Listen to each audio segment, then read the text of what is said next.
제 하나님의 말씀 읽을 때에 골로새서 1장 28절에서 2장 5절 말씀 저희 오늘 같이 읽겠습니다.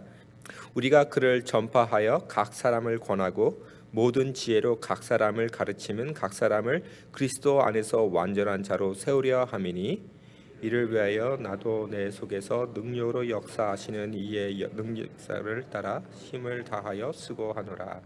내가 너희와 라오디게아에 있는 자들과 무릇 그 내 육신의 얼굴을 보지 못한 자들을 위하여 어떻게 힘쓰는 것을 너희가 알기를 원하노니 이는 저희로 마음의 위안을 받고 사랑 안에서 연합하여 원만한 이의 모든 부요에 이르러 하나님의 비밀인 그리스도를 깨닫게 하려 함이라. 그 안에는 지혜와 지식의 모든 보화가 감추어 있느니라. 내가 이것을 말하면 아무도 공교한 말로 너희를 속이지 못하게 하려 함이니. 같이 읽겠습니다. 이는 내가 육신으로는 떠나 있으나 심령으로는 너희와 함께 있어 너희의 규모와 그리스도를 믿는 너희의 믿음에 굳은 것을 기쁘게 봄이라. 아멘. 아멘. 감사합니다. 오늘 하나님의 말씀 저에게 주신 그 사도 바울이 골로새 교회에게 주신 말씀 중에 저는 세 가지에게 초점을 주고자 합니다. 첫 번째로는 바울이 얘기하는 메시지가 있고 그 메시지의 목적이 있고 그 마지막으로 그 메시지를 그 목적을 이루는 그 방법의 세 가지에 대해서 오늘 말씀이 주고 있습니다. 기독교인들의 그 기독교의 메시지가 무엇이겠습니까? 영어로 기독교는 크리스찬이죠. 크리스찬인데 이제 크리스찬이티 첫 번째 다섯 글자가 무엇입니까? 크라이스트라는 말입니다.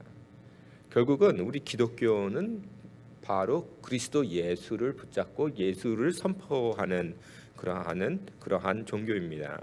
오늘 사도 바울이 28절에 보니까 우리가 그를 전파한다라는 말씀이 있습니다. 우리가 어떠한 그 기독교적인 철학이나 아니면은 뭐 기독교의 어떠한 내용을 전파하는 것이 아닙니다. 어떻게 하면은 행복하게 살 수 있습니까? 어떻게 성공할 수 있습니까? 그것을 전파하는 것이 아닙니다. 기독교는 교회는 선포하는 것이 딱 하나가 있습니다. 그것은 무엇입니까? 바로 예수 그리스도입니다. 예수 그리스도를 선포하지 않고 예수 그리스도의 그 삶과 예수 그리스도께서 보여주신 그 종의 삶, 섬기는 삶, 그 삶을 선포하지 않고 예수 그리스도께서 어린 양으로 오셔서 우리의 모든 죄를 짊어지시고 십자가에 달려 돌아가신 그 진리, 그리고 죽음에서 부활하시사 승천하셔서 지금 저희를 다스리시고 저희에게 부활의 그 소망을 주시는, 그 기쁨을 주시는 그 진리를 떠난다면은 기독교는 그 중심을 잊어버리게 되는 것이고 핵심을 잊어버리게 되는 것입니다. 저는 이번에 새로 된 교황 대신 그 프란시스 교황을 굉장히 존경을 하는데 그 프란시스 교황께서 요새 그런 얘기를 했어요. 그 이슬람의 알라와 기독교의 하나님은 같은 하나님이다, 그런 말씀을 했어요. 그 철학적으로 보면은 조금 이해가 되는 말씀이에요. 왜냐하면 기독교에서 가르치는 윤리와 이슬람에서 가르치는 윤리를 윤리적으로 봤을 때, 철학적으로 봤을 때 좀 비슷합니다. 그런데 기독교의 하나님은 알라가 아니죠. 왜 그렇습니까? 역사적으로 보면 그렇습니다. 우리는 기독교 역사를 봤을 때 우리 기독교의 시초가 예수 그리스도께서, 하나님께서 육신이 되어서 사람이 되어서 이 세상에 찾아오신 그 예수님을 신으로 믿고 그 예수님께서 오늘 본문에서 주시는 그 말씀과 같이 예수님께서 하나님의 비밀을 나타내신다. 사람이 알 수 없는, 말씀으로만 읽어서는 알 수 없는 그 하나님을 예수님께서 직접 인간으로 오셔서 인간의 모습으로 하나님의 모습을 드러나셨을 때에 하나님에 대해서 가르쳐 주신 것이 아니라 그의 삶과 죽음을 통하여서 하나님의 사랑을 직접 보여주신 그 예수님을 신이라 믿고 하나님의 아들이라고 믿는 것이, 그것이 기독교이기 때문에 이슬람과 기독교는 같은 하나님을 믿을 수 있다라고 할 수 없는 것이죠. 어떻게 보면 유대교와 기독교도 마찬가지인 것입니다. 유대인들이 믿는 그 하나님, 우리 구약의 하나님이시죠. 그러나 그것이 우리가 생각하고 믿고 있는 삼위일체의 하나님이라고 볼 수는 없는 것입니다. 이 말은 우리가 종교 간의 적대심을 가지고자 하는 얘기가 아니죠. 이것은 기독교의 핵심이 무엇인가, 우리의 본질이 무엇인가를 확실히 알아야지 우리가 어떻게 기독교인으로서 살아갈 수 있는가 저희가 생각하게 되는 것입니다. 만약에 이슬람도 하나님 믿고 유대교도 하나님 믿고 기독교도 하나님 믿으면 우리의 색깔이 흐려집니다. 그러면서 정말로 우리만 가지고 있는 그 보물이 있습니다. 그것이 무엇입니까? 그리스도입니다. 저는 가끔 가다가 찬송을 부를 때 하나님을 위대하다라는 그런 찬송을 이제 영어로 들을 때가 있습니다. 근데 이슬람 교도가 부르는 하나님이 위대하시다, 알라가 위대하다라는 그러한, 그렇죠? 그 테러리스트들이 알라는 위대합니다 하고 자살을 하면서 이제 폭탄을 던집니다. 그렇죠? 그 위대함과 우리가 얘기하는 그 그리스도의 위대함, 그 섬김의 위대함, 그 겸손의 위대함, 그 사랑의 위대함, 그 자비의 위대함은 근본적으로 굉장히 다른 것입니다. 기독교인들이 배척하기 위하여서 다르다 하는 것이 아니라 그리스도께서 우리에게 주시는 그러한 용서, 그러한 긍휼, 그러한 자비를 높이기 위하여서, 그러한 하나님의 아름다움을 영광 돌리게 하고 그것을 찬양하기 위하여서 우리는 우리가 어떻게 다른가를 확실히 붙잡아야 한다는 것입니다. 그것이 메시지인 것입니다. 예수 그리스도께서 죄인과 같이 십자가에서 달려서 돌아가셨는데 왜 돌아가셨습니까? 나 같은 죄인을 용서하기 위하여서. 그것이 바로 바울이 외치는 나는 예수 그리스도만 전파한다, 나는 그만 선포한다는 그러한 사도 바울의 자신이었던 것입니다. 이것이 바로 세상을 변하게 하는 것이고, 바로 이 메시지가 바로 세상에 들어야 하는 메시지입니다. 오늘 저에게 주시는 그러한 말씀이 무엇입니까? 예수 그리스도께서 저에게 주시는 그러한 소망의 메시지가 바로 지금 세상에 들어야 하는 그러한 메시지인 것입니다. 여기서 우리는 예수님의 메시지의 목적을 찾을 수가 있습니다. 오늘 본문에 2절에서 3절에서 그 예수님께서 주시는 그 예수님의 메시지가 저에게 주는 세 가지의 목적을 찾을 수가 있습니다. 영어로 보면 조금 저희가 그것을 쉽게 찾을 수 있는데요. 저희 한국 성경으로 봤을 때 그것이 무엇입니까? 마음의 위안과 위안을 받고 사랑 안에서 연합한다 하는 것입니다. 이것이 첫 번째 목적입니다. 예수 그리스도의 메시지가 전파되었을 때에 처음으로 이제 저희가 얻을 수 있는 목적이 무엇입니까? 우리의 마음의 위안, 그리고 두 번째로는 우리가 연합하여서 사랑 안에서 거하는 것입니다. 어떠한 마음의 위안이 있습니까? 저는 요새 그 차세대를 보면서 굉장히 걱정을 많이 해요. 저희 어머니 그 세대를 보면 저희 어머니는 이제 39년생이신데 6살 때 해방이 됐죠. 그 다음에 11살 때 전쟁이 터졌죠. 그 다음에 이렇게 부산으로 피난 갔다가 서울로 다시 왔다가 다시 피난 가셨죠. 그 얼마나 힘들게 사셨습니까? 얼마나 큰 고생을 하셨습니까? 그 다음에 한국이 얼마나 그때 참 가난했어요. 세상에서 제일 가난한 나라 아니었습니까? 제가 그 선교를 다니면서 에디오피아의 사람을 만났어요. 그랬더니 그 친구가 하는 말이 한국이 옛날에 불쌍해서 우리나라가 한국 전쟁 때 6.25 사변 때 우리가 군사를 보냈는데 그런 얘기를 하더라고요. 저는 80년대 이제 학교 다니면서 이제 에디오피아가 세상에서 제일 가난한 나라라고 생각을 했는데 한때는 에디오피아 사람들이 한국 사람들이 불쌍해가지고 군사를 보내주고 음식을 보내줬을 때가 있었다. 태국에 선교 갔더니 태국 사람들이 저에게 자신 있게 하는 말이 있어요. 한국이 불쌍해서 70년대까지 태국 사람들이 쌀을 한국에 매년 수출했다라는 그런 얘기를 해요. 얼마나 불쌍한 나라입니까? 근데요, 한국인들은 보면요, 그러한 어려운 상황에서도 굉장히 소망을 가지고 그렇게 살지 않았습니까? 어려운데도 소망을 가지고 이렇게 선진국으로 나라를 발전시켰어요.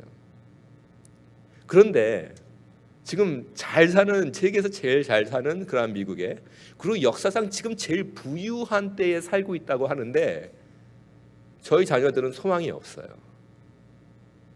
뭘 위해서 사는지 몰라요.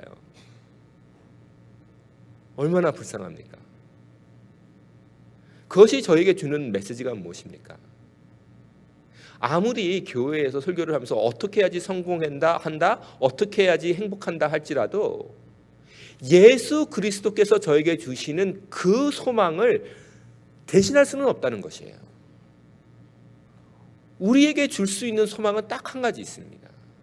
세상은 부유하면 부유할수록 영적으로 궁핍할 수밖에 없는데, 거기에서 저희 차세대들이 가져야 할 것이 무엇입니까? 예수 그리스도께서만 주실 수 있는 그 소망의 맛을 봐야 돼요. 그 기쁨을 체험을 해야 돼요. 우리의 삶 속에서 저희가 배울 수 있는 것이 무엇입니까? 우리가 아무리 편하게 살아도요, 아무리 부하게 살아도요, 아무리 우리가 영광을 많이 받고 이 세상에서 얼마나 이름을 뜬다 할지라도 그 가운데는 공허함밖에 없어요. 한국에 갔더니 재벌들이 할 일이 없어서 마약하다가 식물인간 되고 그런 사람들이 허다하게 있더라고요. 왜 그렇습니까? 세상이 주는 부와 기쁨이 사람을 기뻐하게 할 수가 없어요. 사람은 소망을 잃게 되고, 소망이 없으면은 결국 죽은 삶이에요. 오늘 예수 그리스도께서 저에게 주시는 것이 무엇입니까? 우리의 마음속의 위로입니다. 예수 그리스도께서만 주실 수 있는 그러한 위로입니다. 우리의 마음의 위안을 다른 데서 찾으면 그것은 어리석은 짓이요, 허망한 짓입니다. 예수 그리스도를 붙잡아야 합니다. 예수 그리스도만이 우리의 답이요, 예수 그리스도만이 우리의 길이요, 예수 그리스도만이 우리의 참 삶의 의미를 주는 진리인 것입니다.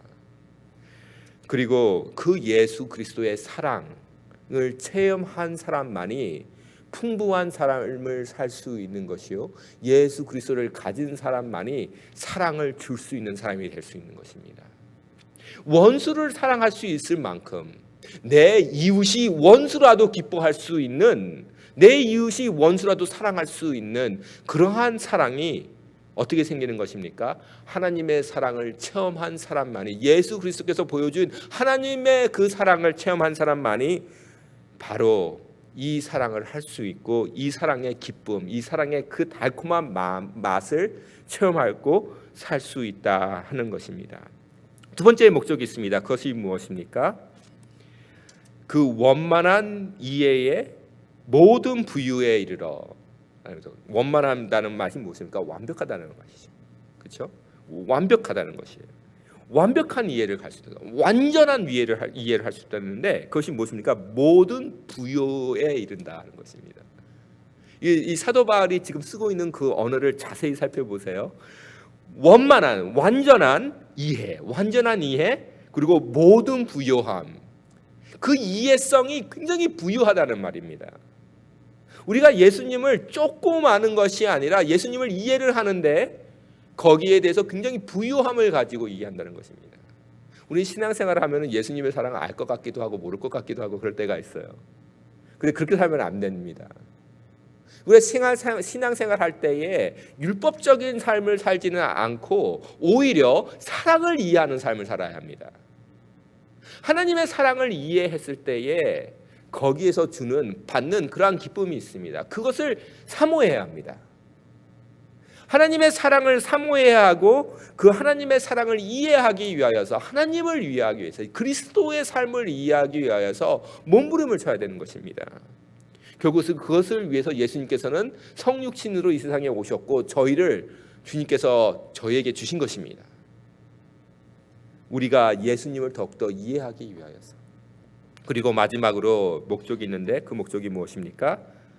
바로 하나님의 보물인 그리스도를 깨닫게 하려 합니다. 이 깨닫게 하라는 말은 안다는 말인데, 히브리 컨셉으로 그 안다는 것은 무엇이냐 하면은 체험한다 하는 것이에요.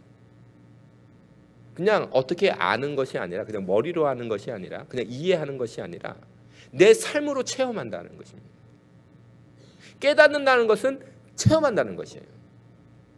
그 성경에서 그 안다라는 단어는 어떤 면에서 성적인 관계를 갖겠다는 말과 똑같은 거예요. 그럼 무엇이냐면 부부가 되어서 서로에 대한 모든 것을 압니다. 어떻게 알죠? 체험으로 아는 것이에요. 마찬가지로 하나님을 아는 데에, 그것을 친밀히 하나님을 아는 데 어떻게 합니까? 하나님 앞에서 체험으로 아는 것입니다.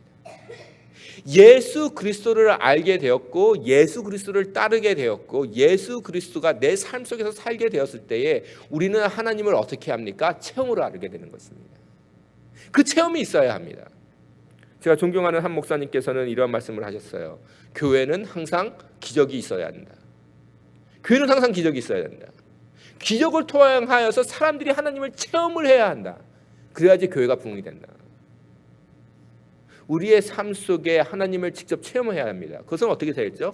하나님을 순종하고 하나님의 말씀을 믿고 용기 있게 따르게 되었을 때에 정말로 하나님의 말씀이 얼마큼 진리인가 체험하게 되는 것입니다.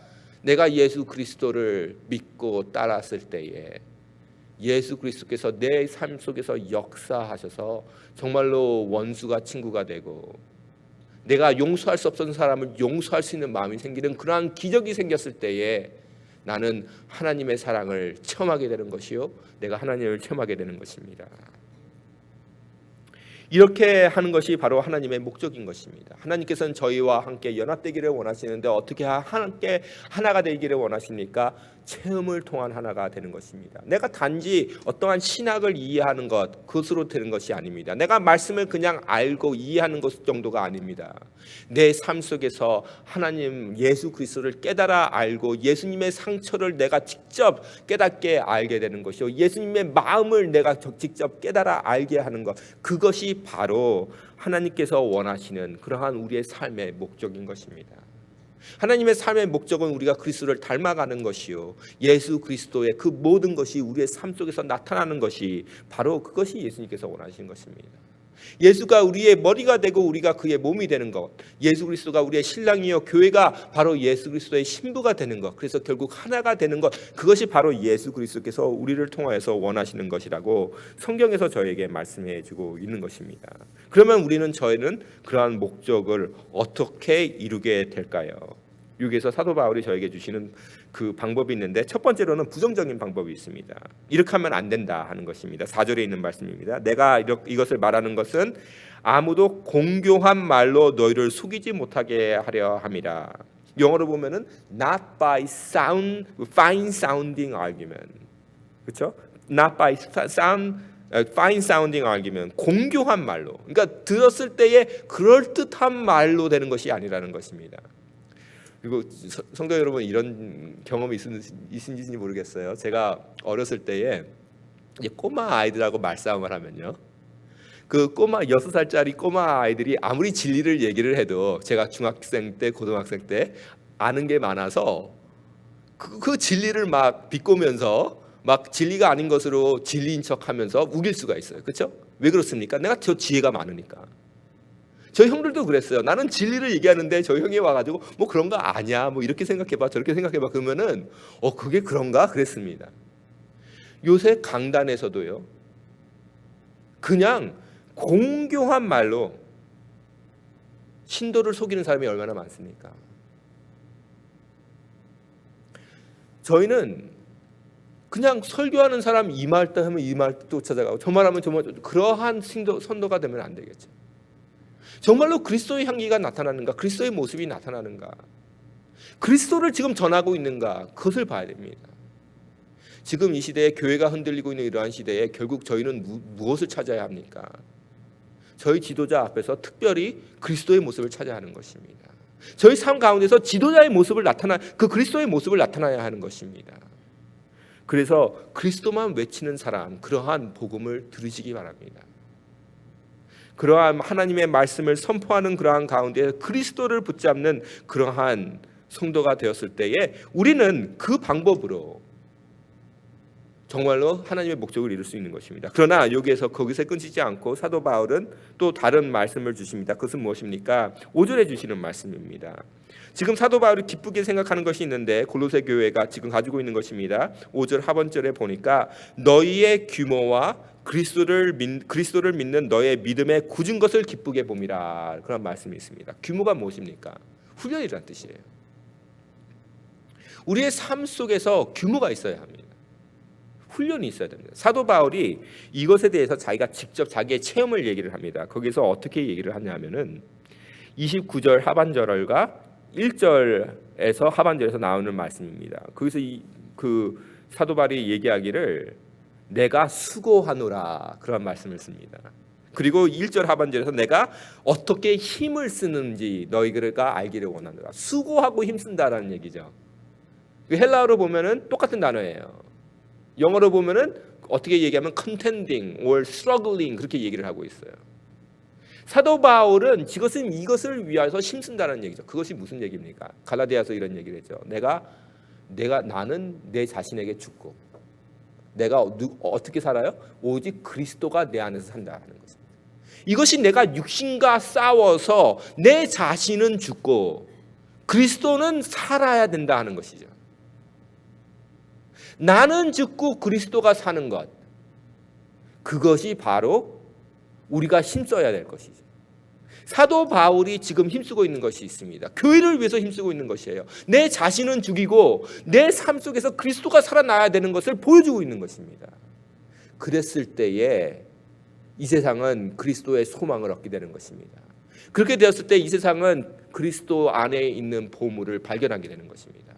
성도 여러분, 우리의 가정에서, 우리의 직장에서, 우리의 교회에서 어떻게 하나님께서 더 영광 받으시겠습니까? 우리의 힘씀이 있어야 됩니다. 우리의 수고가 있어야 됩니다. 어떠한 수고가 있습니까? 그냥 아무거나 더 열심히 하는 그런 수고가 아니라 내 삶 속에서 내 자신을 더 죽이고 내 자신은 더욱더 죽고 내 안에서 예수 그리스도가 더 사는 것입니다. 그렇게 될 때야지만 우리는 하나님을 영광 돌리는 그런 삶을 살 수가 있습니다. 근데 여기에 하나님께서 약속하시는 도움이 있습니다. 29절 하반절에 있는 말씀이죠. 29절 전체를 볼까요? 이를 위하여 나도 내 속에서 능력으로 역사하시는 이의 역사를 따라 힘을 다하여 수고한다. 내가 단지 그냥 수고하는 것이 아니라 예수 그리스도가 내 삶 속에서 역사하고 계시기 때문에 그 역사하는 힘을 따라. 그렇죠? 예수님께서 그냥 너한테 한번 잘해봐, 나같이 한번 잘해봐 하시는 것이 아니죠. 예수 그리스도께서 네가 나를 영접하였으니 내가 너 안에서 역사하여서 네가 원할 대로 힘을 주어서 역사하는 그 힘을 따라 너희가 수고했을 때에 이 능력이 나타난다 약속하시는 것입니다. 그렇기 때문에 그 가운데서 그리스도가 나타나는 것이죠. 내가 조작해서 나오는 그러한 예수 그리스도가 아니라 내 안에서 역사하시는 예수 그리스도.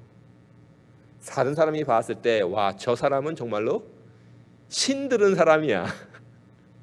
예수 그리스도 신들은 사람이야. 사람으로는 저렇게 못해. 그리스도의 신이 마음속에 있기 때문에 저렇게 살 수밖에 없어. 그 영광, 그 능력이 나타나, 그 사랑이 나타나, 그 긍휼이 나타나. 성도 여러분, 저는 오늘 한 가지 도전을 드리고 싶습니다. 그것이 무엇이냐면 이제 오늘 12월 27일입니다. 이제 한 해가 며칠 남지 않았는데 혹시 1년 동안 미워하셨던 분 계십니까? 있으시죠? 저도 있어요. 어떻게 밤에 사실 오늘 말씀 생각하면서 자다가 나도 미워하고 있는 사람이 있나 생각해봤더니 한두 사람이 아니더라고요. 굉장히 많아요. 그래서 저도 회개를 많이 해야 되는데 예수 그리스도의 용서로 다 용서하시기 바랍니다. 그게 축복받는 거예요. 그러지 않으면 축복 못 받습니다. 우리의 가장 큰 축복이 무엇입니까? 예수 그리스도를 닮는 삶이죠. 근데 내가 용서를 못하면서 어떻게 예수 그리스도를 닮습니까? 어떻게 그 예수님의 마음을 내 마음속에 담을 수 있겠습니까? 용서해야 합니다. 그렇죠? 아무리 믿고 나를 좀 사람들 앞에 창피를 주고 고생하게 하고 그런 사람이 있어도 용서해야지 어떻게 하겠습니까? 왜 그렇습니까?